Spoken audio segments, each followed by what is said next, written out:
दोस्तों, क्या आपने कभी सोचा है कि जीवन में कठिन समय क्यों आता है? ऐसा क्यों होता है कि जब हम पूरी मेहनत करते हैं, हर कोशिश करते हैं, फिर भी चीजें हमारे हिसाब से नहीं होती?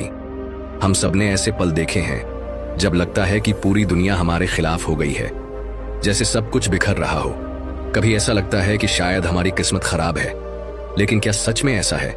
सोचिए, क्या जीवन का हर कठिन अनुभव, हर चुनौती हमें कुछ सिखाने के लिए नहीं होती? गौतम बुद्ध कहते हैं, जो होता है वह अच्छे के लिए होता है।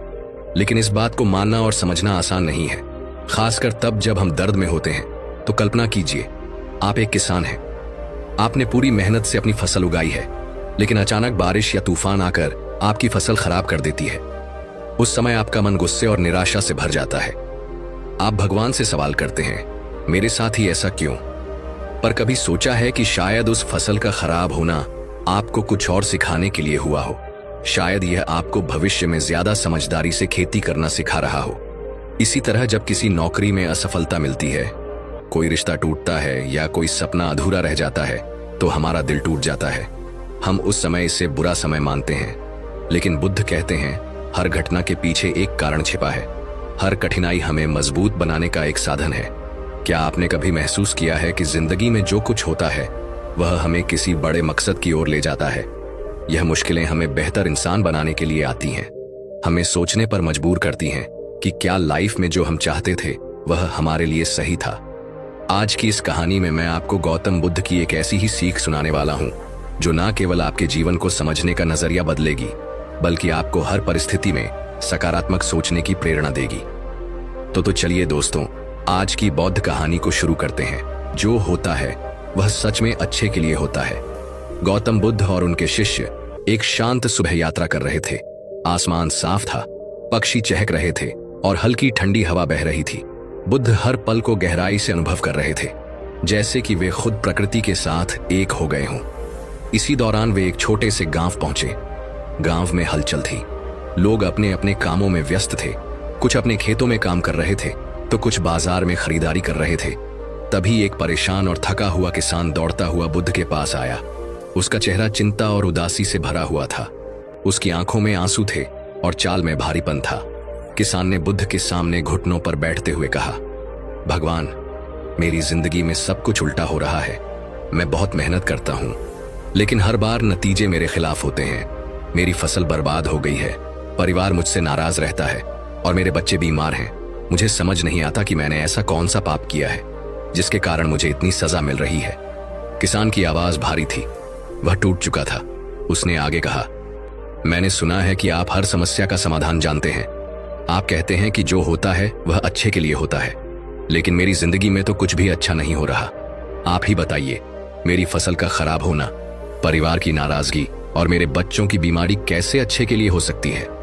किसान की बातें सुनकर बुद्ध कुछ पल चुप रहे। उन्होंने बड़े ध्यान से किसान को देखा। किसान की आंखों में दर्द और सवालों का सागर था, लेकिन बुद्ध के चेहरे पर शांति और करुणा की झलक थी।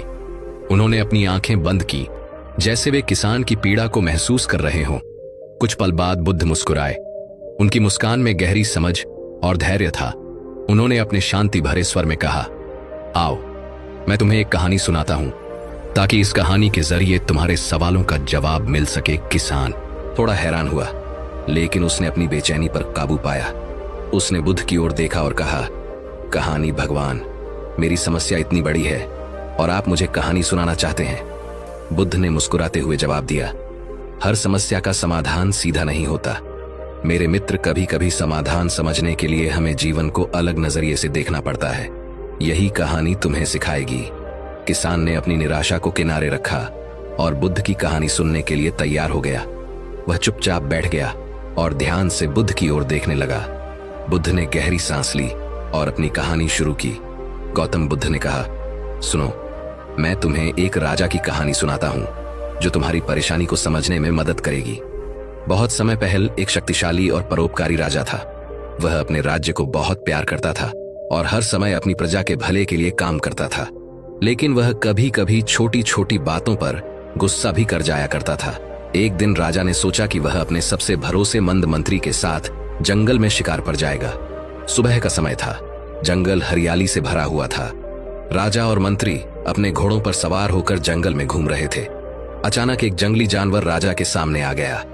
राजा ने तुरंत अपनी तलवार निकालकर जानवर पर हमला किया, लेकिन जल्दी में उसकी तलवार उसकी अपनी उंगली पर जा लगी।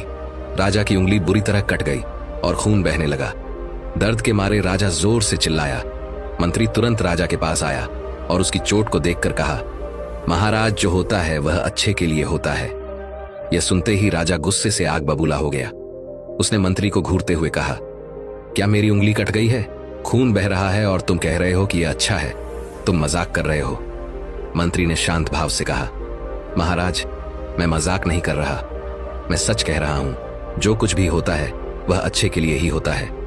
राजा को यह बात सुनकर और भी ज्यादा गुस्सा आया। उसने अपने सैनिकों को आदेश दिया, इस मंत्री को तुरंत जेल में डाल दो। इसे अपनी जगह बैठकर सोचने दो कि जब किसी का जीवन खतरे में हो तो ऐसी बातें करना कितना गलत है। मंत्री को जेल में डाल दिया गया, लेकिन वह फिर भी शांत और संतुष्ट था। कुछ दिनों बाद राजा का मूड थोड़ा बेहतर हुआ। उसने सोचा कि दोबारा शिकार पर जाया जाए। इस बार वह अकेला ही गया। बिना अपने मंत्री के राजा जंगल में घूम रहा था और अचानक उसे आदिवासियों का एक समूह मिल गया।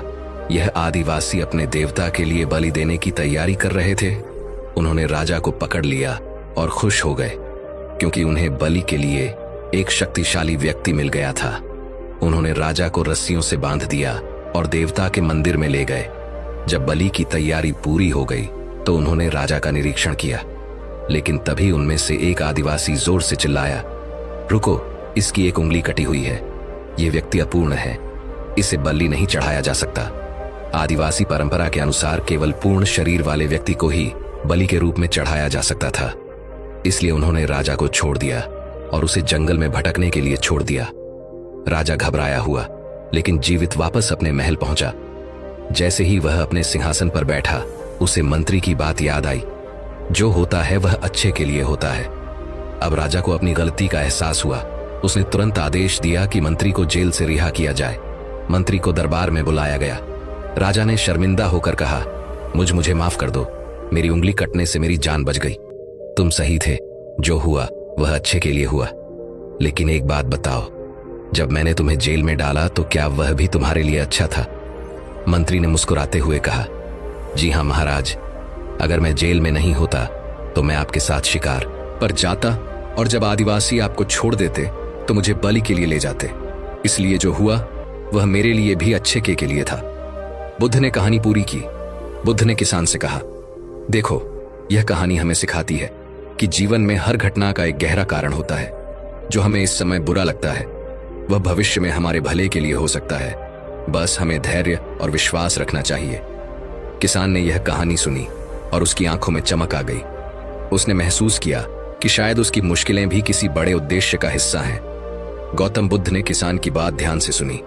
वह थोड़ी देर चुप रहे, मानो किसान के मन के दर्द को महसूस कर रहे हों। फिर एक धीमे और शांत स्वर में बोले, जीवन में हर कठिनाई एक शिक्षक की तरह होती है। यह हमें कुछ सिखाने और बेहतर इंसान बनाने के लिए आती है। तुम्हें लगता है कि तुम्हारी फसल खराब हो गई, परिवार तुम्हें समझ नहीं रहा और तुम्हारे बच्चे बीमार हैं। यह सब तुम्हें क्यों सजा जैसा लगता है? किसान ने थोड़ी हताशा के साथ कहा, क्योंकि भगवान, मैंने हमेशा मेहनत की है, फिर भी मुझे कुछ अच्छा नहीं मिला।